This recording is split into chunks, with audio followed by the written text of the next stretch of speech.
चल कांवरिया शिव के धाम, बोल बम बम आठो याम। गंगा जल अर्पण करब पूरब, भोला सब अरमान। हर हर महादेव बम बम भोले, हर हर महादेव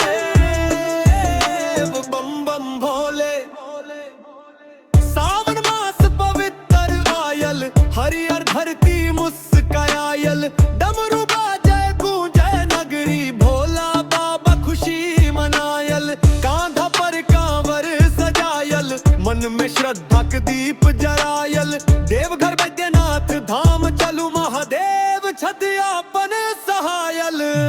चल कांवरिया शिव के धाम, बोलो बम बम आठो याम। गंगा जल अर्पण करब पूरब, भोला सब अरमान। हर हर महादेव बम बम भोले, हर हर महादेव बम बम भोले। केसरिया वस्त्र पहिर सब हर हर महादेव गावई। पग पग पर जयकारा लागै, शिव भक्त झूमी नाचई।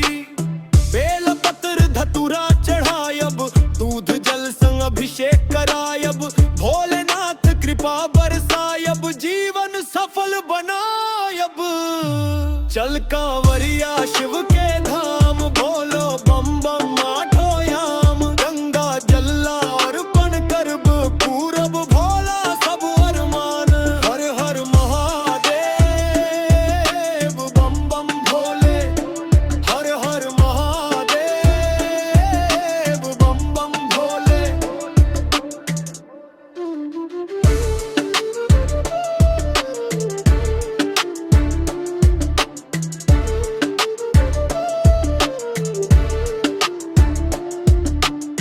बैद्यनाथ दरबार निराला, दुखिया सबक छथी रखवाला।